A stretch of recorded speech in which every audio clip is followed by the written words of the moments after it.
sekarang kita ke salah satu strategi yang bisa digunakan juga untuk jenis pertanyaan tertentu, yaitu pertanyaan yang jenis pertanyaan yang meminta teman-teman untuk menentukan gagasan utama dalam sebuah teks, gitu. Nah, contoh pertanyaannya biasanya kurang lebih seperti ini.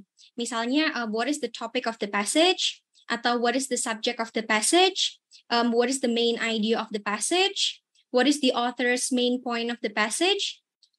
With what is the author primarily concerned?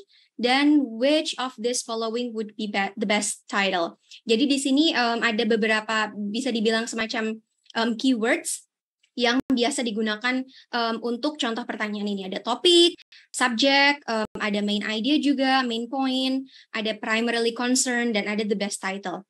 Tapi bisa dibilang dari seluruh kata-kata berbeda yang ada di sini, itu maknanya sama.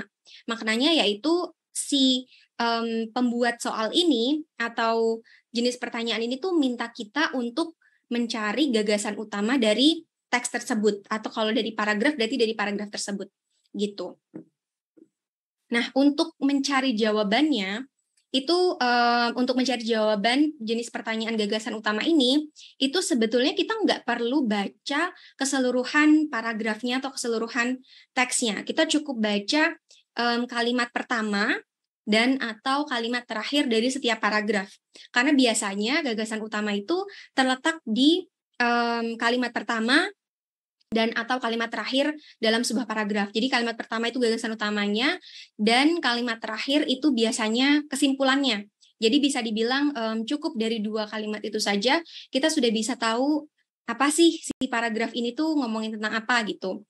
Nah, itu kalau misalnya hanya terdiri dari 1 paragraf. Tapi kalau misalnya teks tersebut terdiri dari 2 atau 3 paragraf, kita cukup baca setiap paragraf setiap baris pertama atau setiap kalimat pertama dari setiap paragraf yang ada. Nah, nanti dari kalimat-kalimat itu kita bisa kumpulkan, atau dari ide-ide tersebut kita bisa coba untuk simpulkan keseluruhannya itu membicarakan tentang apa, atau keseluruhannya itu topiknya tentang apa, gitu. Jadi kita nggak perlu baca seluruh teksnya, apalagi kalau teksnya itu ada 5 paragraf atau ada 6 paragraf, karena itu akan terlalu lama. Belum lagi kalau kita ketemu sama kata-kata yang kita nggak paham, itu kan juga akan jauh lebih panjang lagi kan, jauh lebih lama lagi gitu. Jadi kita cukup baca kalimat pertama dan atau kalimat terakhir dari setiap paragraf gitu. Nah, di sini untuk cara menjawab pertanyaan tentang gagasan utama ini, kita bisa tadi pertama baca kalimat pertama dan atau kalimat terakhir dari setiap paragraf, kemudian kita cari tema yang sama atau yang mirip dari setiap paragraf. Gitu. Jadi dari tema yang ada itu nanti kita kumpulkan, atau dari ide yang mirip itu kita kumpulkan, terus nanti kita coba untuk gabungkan. Nah, dari situ nanti kita akan ketemu jawabannya. Kemudian kita juga tidak perlu membaca kata per kata.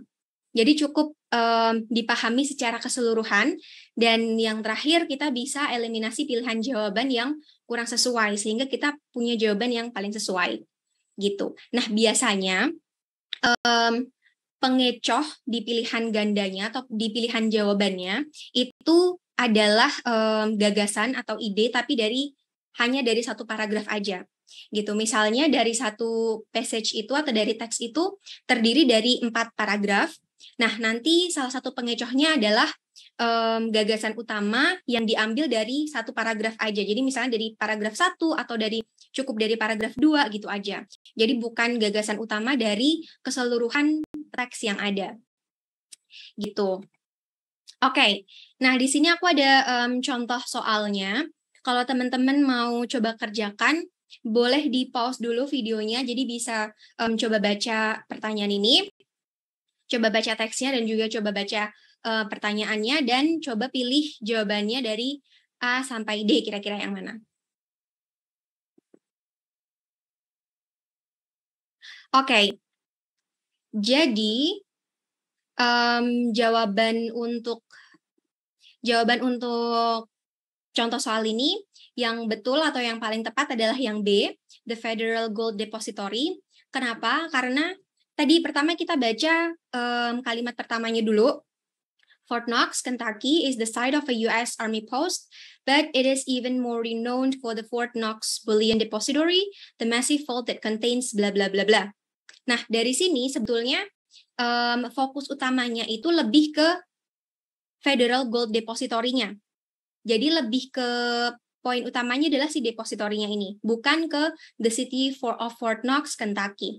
Nah, kalau misalnya, meskipun di sini si Fort Knox, Kentucky ini adalah kata pertama yang muncul, tapi ini tidak menandakan bahwa dia adalah gagasan utama yang dideskripsikan atau yang dibicarakan di passage ini atau di paragraf ini. Karena biasanya kalau misalnya teksnya ini tentang Fort Knox, Kentucky, biasanya nanti teksnya itu akan berisi tentang deskripsi dari kota tersebut, gitu. Nah, kemudian sama juga untuk the US Army Port at Fort Knox, karena kalau kita lihat di sini sisa kalimat yang ada itu lebih membahas tentang gold depository-nya. Jadi di sini ada vault lagi, terus post nearby further protection. Oke, jadi di sini selebihnya itu membicarakan tentang vault-nya atau tentang tempat penyimpanan gold-nya ini. Nah, itulah kenapa jawaban yang paling sesuai adalah yang B. Gitu.